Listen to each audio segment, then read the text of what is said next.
ఉంటే ఏప్రిల్లో వెరిఫికేషన్ చేసేవాళ్ళం, మేలో తల్లుల ఖాతాల్లోకి ఆ డబ్బులు పంపించేవాళ్ళం. ఆ తల్లులు వెళ్ళి ఆ పిల్లలకు ఫీజులు కట్టేవాళ్ళు. ప్రతి త్రైమాసికం అయిపోయిన వెంటనే పిల్లల తల్లులకు ఆ డబ్బులు ఇచ్చి పిల్లల చదువులకు తోడుగా ఉండే పరిస్థితి మన హయాంలో జరిగితే, ఈరోజు ఆ విద్యా దీవెన పరిస్థితి ఏమిటి అని అంటే 4 త్రైమాసికాలు అయిపోయాయి. ఈ జనవరి 1వ తారీఖు వచ్చేసరికే ప్రతి త్రైమాసికం అయిపోయిన వెంటనే ఫీజులు ఇచ్చే పరిస్థితి నుంచి 4 త్రైమాసికాలు అయిపోయాయి. పిల్లలకు ఫీజులు అందని పరిస్థితి.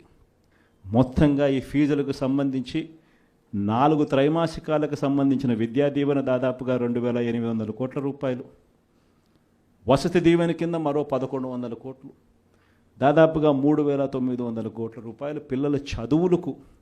పిల్లలకి డబ్బులు రాక పిల్లలు ఈరోజు ఇంజనీరింగ్ మానేస్తూ ఉన్న పరిస్థితి, డిగ్రీ చదువుతూ ఉన్న పిల్లలు ఈరోజు చదవని పరిస్థితి, పనికి వెళ్ళాల్సిన పరిస్థితిలో ఈరోజు పిల్లలు ఉన్నారు. కాలేజీ యాజమాన్యాలు బిల్లులు కట్టమని చెప్పి పిల్లలను గట్టిగా అడుగుతూ ఉన్నాయి. డబ్బులు కట్టలేని పరిస్థితిలో పిల్లలు చదువులు మానేస్తూ ఉన్న పరిస్థితులు.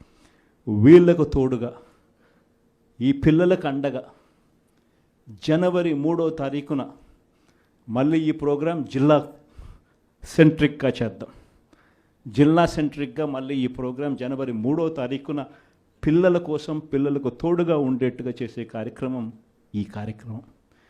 ఇలా ప్రతి అడుగులోనూ కూడా ప్రజలకు అవసరం ఉంది, ప్రజలు ఇబ్బందుల్లో ఉన్నారు, ప్రజల తరపున మనం గొంతు విప్పాల్సిన పరిస్థితిలో ప్రతిపక్షంగా మనం ఉన్నాం అన్నది ప్రతి ఒక్కరం కూడా గుర్తుపెట్టుకోవాలి.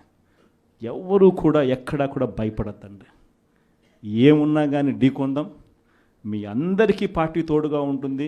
మీ జగనన్న మీకు అందరికీ అండగా ఉంటాడన్నమాట చెప్తాను.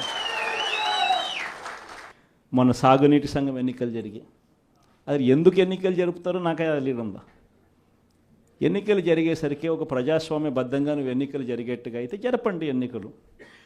అంతే తప్ప నుంచి నువ్వు నీ రైతులకు నీ వాళ్లకు మాత్రమే ఎన్ఓసీలు ఇస్తారు, ఆర్ నో డ్యూ సర్టిఫికెట్లు ఇస్తారు. నీకు వ్యతిరేకంగా ఉన్న రైతులు, మామూలు రైతులు, సామాన్య రైతులకు నో డ్యూ సర్టిఫికెట్లు ఇవ్వకూడదు అని చెప్పి నువ్వు డిసైడ్ చేసుకున్నప్పుడు ఎందుకు ఎన్నికలు జరుపుతారు?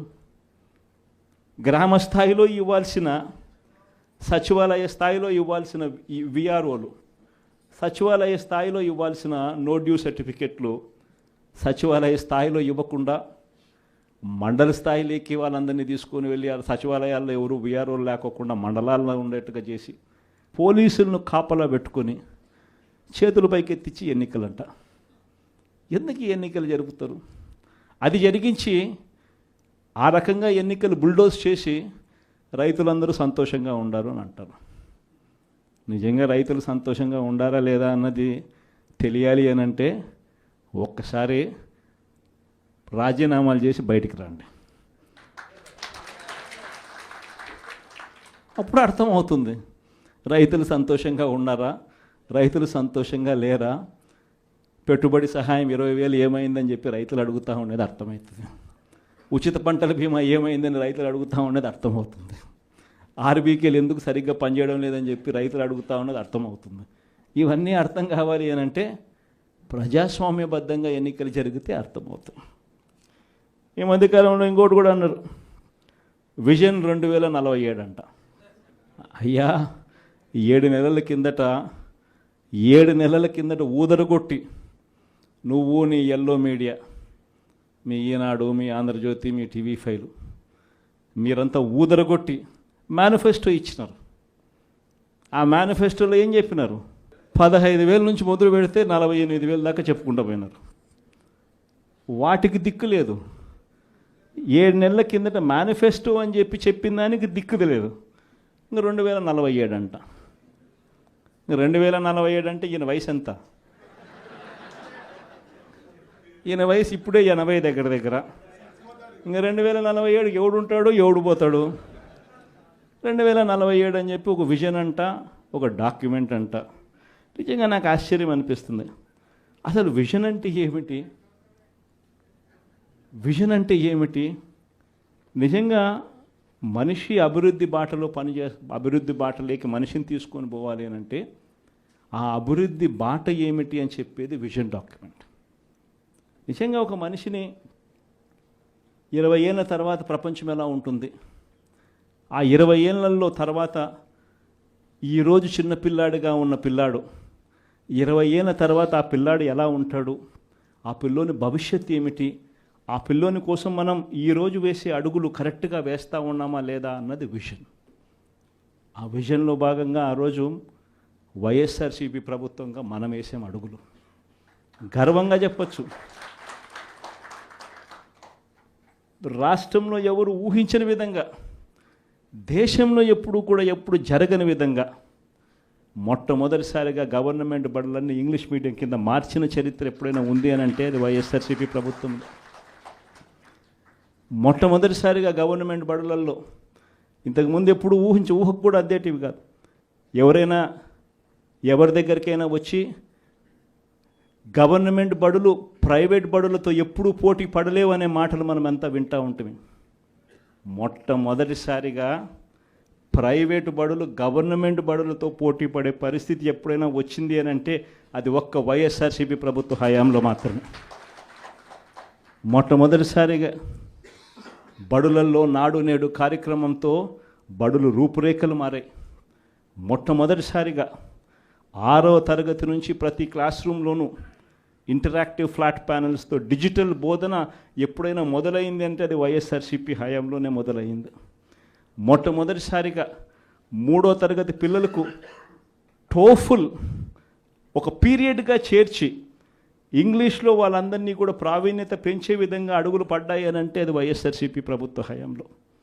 మొట్టమొదటిసారిగా గవర్నమెంట్ బడులన్నీ ఇంగ్లీష్ మీడియం చేయడమే కాకుండా సిబిఎస్ఈతోనే ఆపకుండా సిబిఎస్ఈ దాకా కూడా ప్రయాణం జరిగింది మన హయాంలోనే. సిబిఎస్ఈ నుంచి ఏకంగా ఐబీ దాకా ప్రయాణం జరిగేది కూడా మన హయాంలోనే జరిగేట్టుగా చర్యలు తీసుకున్నాం. మొట్టమొదటిసారిగా 8వ తరగతికి పిల్లాడు వచ్చేసరికి పిల్లాడి చేతిలో ట్యాబులు. మొట్టమొదటిసారిగా గవర్నమెంట్ బడులలో పోయే పిల్లలకు రోజుకొక మెనూతో గోరుముద్ద. ఇవన్నీ మనం అడుగులు వేసినప్పుడు ఈ పిల్లాడు ఈ 10th క్లాస్కి వచ్చేసరికి అనర్గళంగా ఇంగ్లీష్లో మాట్లాడే పరిస్థితి. అది విజన్ అంటే.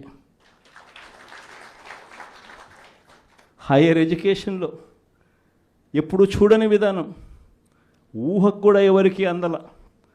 మన డిగ్రీలు చదువుకుంటే ఉద్యోగాలు రావు, మన డిగ్రీలను ఇంకా బెటర్గా చేయాలి అని తలంచుతో మొట్టమొదటిసారిగా ఎడెక్స్ అనే సంస్థను తీసుకొని వచ్చి మొట్టమొదటిసారిగా ఆన్లైన్ వర్టికల్స్ తీసుకొని వచ్చి మొట్టమొదటిసారిగా ఆ వర్టికల్స్కు సర్టిఫైడ్ చేసినాం. అంటే మన డిగ్రీ చదువుతా ఉన్న పిల్లాడు ఆయనకు నచ్చిన కొన్ని కోర్సులు స్టాన్ఫర్డ్, హార్వర్డ్, ఎల్ఎస్సి, ఎంఐటి వంటి పెద్ద పెద్ద యూనివర్సిటీలు, విదేశీ యూనివర్సిటీల దగ్గర నుంచి వాళ్ళు కోర్సులు ఆఫర్ చేస్తారు ఆన్లైన్లో.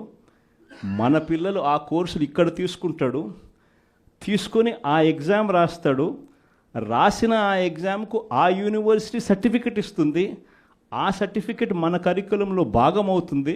మన డిగ్రీ తీసుకున్న పిల్లోడు బయటకు వచ్చేసరికి ఆ పిల్లానికి 4-5 రకాల కోర్సుల్లో ఒక ఆక్స్ఫర్డ్ సర్టిఫికెట్,